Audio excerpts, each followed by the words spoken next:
kita akan mendalami asal-muasal Wali Songo. Salah satu yang membedakan Wali Songo dengan apa yang kini kerap disapa habaib ialah garis nasabnya. Wali Songo teridentifikasi cenderung bernasab Asmat Khan, sementara habaib yang berasal dari Hadramaut Yaman itu cenderung Ba'alawi. Asmat Khan atau Al-Asmat Khan adalah gelar Alawiyin keturunan Rasulullah yang berasal dari India maupun Hadramaut. Banyak tersebar di Asia Selatan dan Asia Tenggara. Marga Al-Asmat Khan berasal dari penggabungan dua kata dalam bahasa Urdu, azamat, yang berartikan mulia atau tinggi, dan Khan, sebuah gelar bangsawan India dan yang memiliki arti penguasa.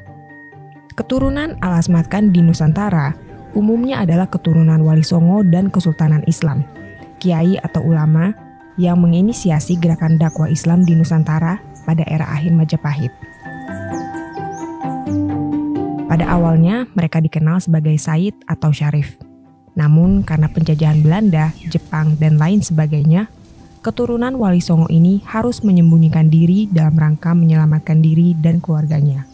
Mereka berasimilasi dengan masyarakat setempat melalui pemakaian nama atau gelar lokal, seperti Tubagus dari Banten, Kemas atau Mas Agus atau Ki Agus dari Palembang, Radin dari Lampung, Menak dari Lampung, Raden Mas dari Jawa, dan sebagainya. Marga Al-Asmat Khan merupakan keturunan dari Abdul Malik bin Alwi bin Muhammad Syahib Mirbad. Ia merupakan keturunan Husain bin Ali. Abdul Malik bin Alwi berhijrah dari Hadramaut ke India pada abad ke-14 Masehi, lebih awal dari para imigran lain dari Hadramaut. Al-Habib Ash-Said Abdul Malik bin Alwi kemudian menikahi putri bangsawan Hyderabad, India dan mendapatkan gelar Al-Asmat Khan. Gelar Khan diberikan oleh bangsawan Hyderabad agar ia dianggap sebagai bangsawan setempat sebagaimana keluarga yang lain. Selain itu, mereka menyematkan gelar Azamat yang berarti mulia karena Abdul Malik bin Alwi berasal dari garis keturunan Said, keturunan Nabi Muhammad SAW. Sebagian keturunannya tetap mempertahankan nama ini sebagai patronimik sampai hari ini. Mereka memiliki organisasi internasional bernama Yayasan Baitul Ansab Lil Ashraf Asmat Khan wa Ahlul Bait Al-Alami, yang disingkat dengan Ashraf Internasional. Dan lembaga ini telah resmi diakui di dunia internasional dari 3.110 kabilah atau marga di seluruh dunia. Di Indonesia, lembaga ini telah diakui dan disahkan oleh Pemerintah Republik Indonesia dengan dikeluarkannya surat keputusan berupa SK Kemenkumham nomor AHU-13814.AH.01.04 tahun 2020. Dari sini sebenarnya bisa dijelaskan perbedaan antara kiai atau pemuka agama dan kerajaan bercorak Islam di Nusantara dengan habaib dari Yaman. Mereka yang memiliki garis Asmat Khan atau Wali Songo tersebut cenderung tertutup eksistensinya. Sementara mereka yang mendapatkan gelar habib tersebut mudah dideteksi bahkan dari fisiknya. Hal ini dikarenakan Asmat Khan berasal dari India dan sangat khas wajah Indonesia. Sedangkan Hadramaut Yaman lebih berwajah Arab. Sebuah fakta yang sebenarnya sensitif dan akhir-akhir ini menjadi polemik.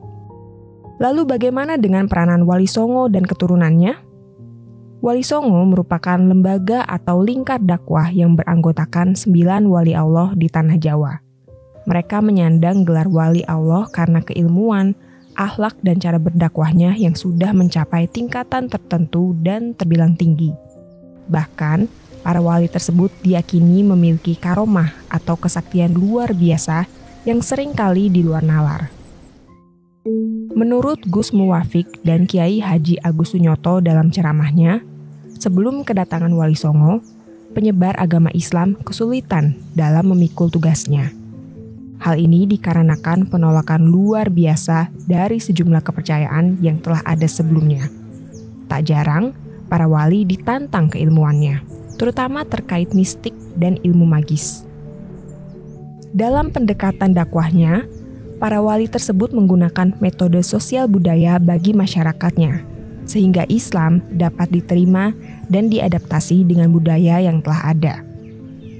Sementara pada tataran pemerintahan, Wali Songo berpengaruh dalam ranah sosial politiknya. Sebut saja Sunan Giri dan Sunan Gunung Jati yang berperan besar dalam catur perpolitikan di tanah Jawa, Sunda, dan Banten.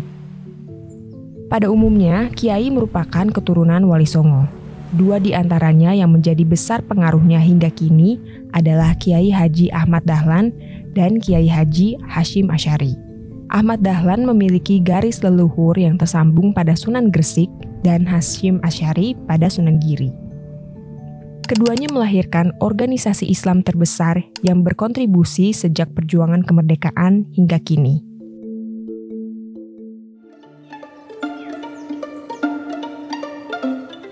Muhammadiyah membawa pemurnian tauhid dan banyak meluruskan tradisi di Keraton Yogyakarta pada waktu itu. Sementara Nahdlatul Ulama dibentuk atas dukungan besar para habaib yang juga merupakan guru para kiai. Alasan mengapa NU sangat dekat dan mencintai para habib. Namun, apa sebenarnya makna gelar Habib bagi keturunan Said atau Syarif? Gelar Habib sendiri adalah ungkapan rasa cinta atau mahabbah dari umat Islam bagi keturunan Nabi, khususnya di Indonesia. Gelar Habib kini menjadi polemik karena munculnya fenomena oknum-oknum yang disebut sebagai Habib tersebut justru tidak mencerminkan akhlak Nabi Muhammad. Perangai keras bahkan pengalaman keluar masuk penjara seolah menjadi bentuk perjuangan yang ideal bagi oknum-oknum tersebut. Gelar Habib adalah ungkapan rasa cinta kepada Said atau keturunan Nabi dari garis cucunya, yaitu Hussein, dan Syarif yang merupakan keturunan Nabi dari garis cucunya, yaitu Hasan. Kedatangan Habib di Indonesia menurut Ading Kusdiana dan Agus Permana dalam tulisan Jaringan Habaib di Jawa abad 20, tidak terlepas dari awal mula kedatangan orang Arab ke Indonesia, yang pada umumnya bertujuan untuk melakukan perdagangan, di mana para pedagang dari Arab yang memutuskan untuk menetap di Indonesia, mereka menetap berkelompok di dekat pelabuhan. Orang-orang Arab yang menetap di Nusantara kebanyakan berasal dari Hadramaut. Mereka kemudian melakukan interaksi dengan kelompok pribumi dan mereka mengadakan jalinan kekeluargaan melalui proses pernikahan dengan penduduk pribumi, beranak pinak, lalu tidak lagi kembali ke negeri asal mereka. Para pendatang dari Arab ini mayoritas merupakan pendatang dari Arab Hadramaut atau Yaman yang berasal dari kalangan Sayyid. Sedangkan kemunculan istilah Habib di Indonesia diperkirakan ada pada sekitar awal abad ke-19 Masehi. Sedangkan menurut Habib Zain bin Umar bin Smith, Ketua Rabitah Alawiyah, yaitu organisasi yang menghimpun warga negara Indonesia yang memiliki darah keturunan Nabi Muhammad SAW, beliau menuturkan bahwa asal mula masuknya Habib atau keturunan Nabi di Indonesia yaitu dari orang-orang Hadramaut yang bergolongan Sayyid, datang ke Nusantara melalui Muhammad Al-Faqih Muqaddam bin Muhammad Sahib Mirbad. Meruntut silsilah dan sejarah keluarga, keturunan Nabi yang pindah ke Hadramaut dari Basra yaitu Imam Ahmad bin Muhazir. Beliau adalah generasi ke-8 dari Ali bin Abi Thalib dan Fatimah Az-Zahra. Dari keturunan Imam Ahmad bin Muhazir hingga sampai ke Muhammad Al-Faqih Muqaddam yang pergi ke Asia Tenggara dan Indonesia. Mereka datang melalui Aceh dan wilayah barat lainnya. Setelah itu, masuklah gelombang kedua di abad 19 dan 20 Masehi. Inilah yang membuat mereka yang disebut Habib atau pendatang dari Hadramaut Yaman tersebut menjadi gelombang dakwah kedua setelah Wali Songo dan para kiai. Peran Habib di Nusantara cukup besar pengaruhnya di tanah Batavia alias Betawi. Sampai hari ini, masing-masing kelompok tak bisa menghindar dari berbagai macam tudingan. Peranan kiai yang dekat dengan kebudayaan atau tradisi di Nusantara tak jarang mendapatkan stigma. Dari dianggap musyrik, bid'ah, sesat, dan bahkan dilabeli dukun yang menyamar bagi mereka yang kurang menyukai sosok kiai tersebut. Padahal, spiritualitas tak lepas dari hal-hal mistik dan niscaya dalam ilmu agama apapun. Bahkan, di Nabi Muhammad dalam perjuangannya menyebarkan Islam tak jarang disebut sebagai penyihir. Tudingan ini sering kali muncul dari paham pemurnian agama yang menganggap segala tradisi yang tidak diperlukan tersebut dimusnahkan saja. Ijtihad bersama mungkin menjadi proses yang tepat bagi pihak-pihak yang terlibat perselisihan semacam ini. Apalagi, kini agama kepercayaan yang memegang kuat tradisi telah diakui oleh negara. Di sisi lain, tudingan terhadap habaib seringkali pada rekam jejaknya pada era kolonialisme Belanda dulu dan kemewahan hidup oknum-oknumnya hari ini. Polemik terjadi misalnya pada tudingan Habib Usman bin Yahya yang dianggap sebagai kaki tangan pemerintah Belanda di Jakarta. Padahal kalau kita telisik lagi, manuver politik tersebut niscaya dalam hubungan antara pemuka agama dan pemuka negara. Seperti halnya pemerintahan yang butuh nasihat pemuka agama. Bagi pihak yang membela Habib Usman bin Yahya, menganggap justru apa yang dilakukan Habib Usman bin Yahya tersebut adalah sikap melindungi pergerakan kemerdekaan melalui pendekatan pada pemerintah kolonial Belanda waktu itu. Kembali pada hari ini, tak jarang kemewahan hidup oknum-oknum habaib, juga mungkin para kiai, diartikan sebagai bentuk ulama su, atau ulama yang orientasinya dititik beratkan kepada materi, harta, dan status sosial. Mirisnya, fenomena ini terjadi tak hanya di kalangan ustadz selebriti, namun hingga ke desa-desa. Namun di sisi lain, kemewahan juga dianggap menjadi niscaya, sebab mereka yang berikhtiar dan bekerja keras berhak untuk menerima hasil kerjanya. Bahkan kalau kita telusuri, para nabi dan para sahabatnya justru tak jarang tergolong sebagai orang yang kaya raya. Kedermawanan jiwa sedekah, ketulusan, dan cinta kasih merekalah yang membuat mereka mulia. Sejatinya, semua kelompok berdasar pada satu semangat, yakni semangat persatuan. Kesetiaan pada perjuangan kemerdekaan dan nasionalisme menjadi fokus utama dalam polemik Wali Songo Habaib ini. Silang sengkarut pernah terjadi pada era Geger Sepehi hingga Perang Jawa pada 1825 hingga 1830. Keturunan Hadramaut yang berbaur dan beranak pinak di lingkungan keraton semakin membiaskan ciri fisik antara apa yang kita kenal sebagai Habib kini dengan pemangku adat dan pemerintah kerajaan di Jawa pada saat itu. Perbedaan sikap pun pernah terjadi dan berakhir pada eksekusi Danuningrat yang dianggap memilih berpihak pada Belanda. Menilik sumber Apipudin dan Rosyid Abdul Majid, The Diaspora Descendants of Said Alwi Danuningrat Basyaiban Magelang, Maret 2003, Jurnal Keislaman, halaman 268 hingga 288 yang dicatat ulang oleh sejarawan Hans Wibowo. Di Jawa, setidaknya ada 2 fam Arab asal Hadramaut yang menjabat sebagai bupati dan diakui sebagai bangsawan lokal. Pertama, Trah Alaidrus cabang Semarang, di mana salah satu tokohnya Muhammad Said Alaidrus alias Kanjeng Adipati Soroadi Menggolo adalah Bupati Semarang, yang merupakan paman dari Raden Saleh Syarif Bustaman alias Saleh bin Yahya yang kita kenal sebagai penulis ternama itu. Kedua, Trah Basyaiban cabang Magelang, yang kerap disebut dengan Trah Danuningrat. Trah Arab Yaman di 2 daerah di Jawa tersebut bisa muncul menjadi penguasa lokal berkat bantuan Letnan Gubernur Inggris Thomas Stamford Raffles. Trah Danuningrat sendiri berawal dari seorang imigran asal Hadramaut, yakni Said Abdurrahman Basyaiban. Beliau awalnya menetap di Cirebon dan menikahi putri Cirebon keturunan Arab, yaitu Ratu Ayu Katiyah Al-Asmat Khan. Anak beliau, Said Sulaiman, menjadi pendiri Ponpes Sidogiri Jombang. Cicit Sulaiman, yakni Said Ahmad Basyaiban, menjadi guru agama di Keraton Yogyakarta dan menikah dengan putri Adipati Danurejo pertama, alias Adipati Yudanegara III, dari klan Wirasaba asal Banyumas.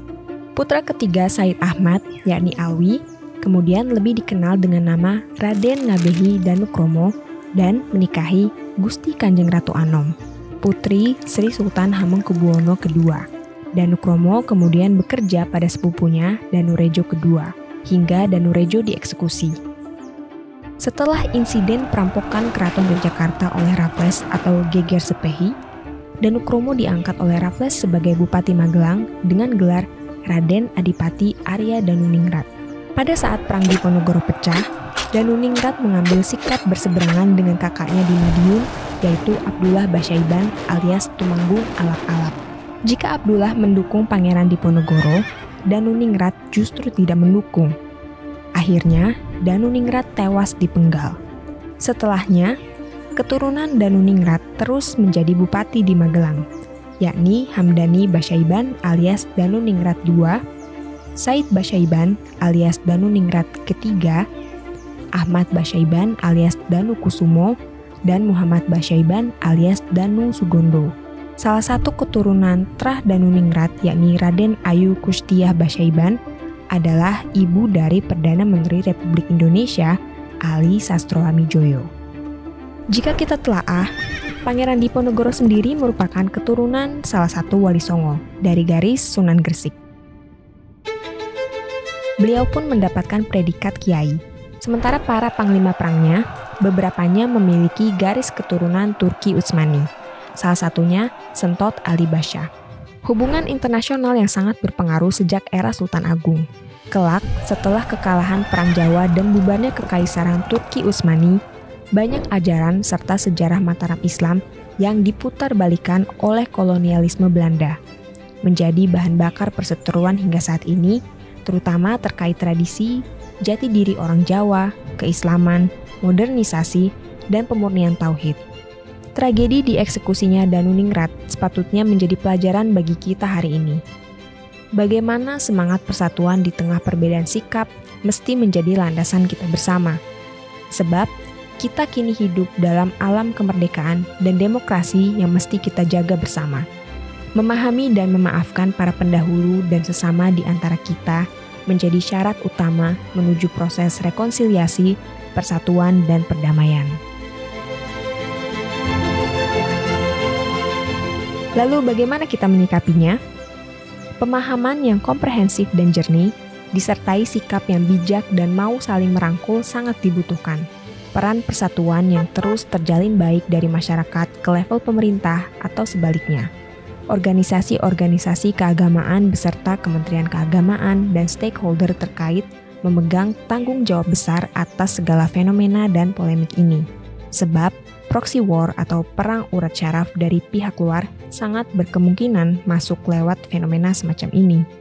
Kita mesti belajar dari rangkaian peristiwa menjelang tragedi 1965 hingga 1966. Jangan biarkan genderang perpecahan terus terjadi.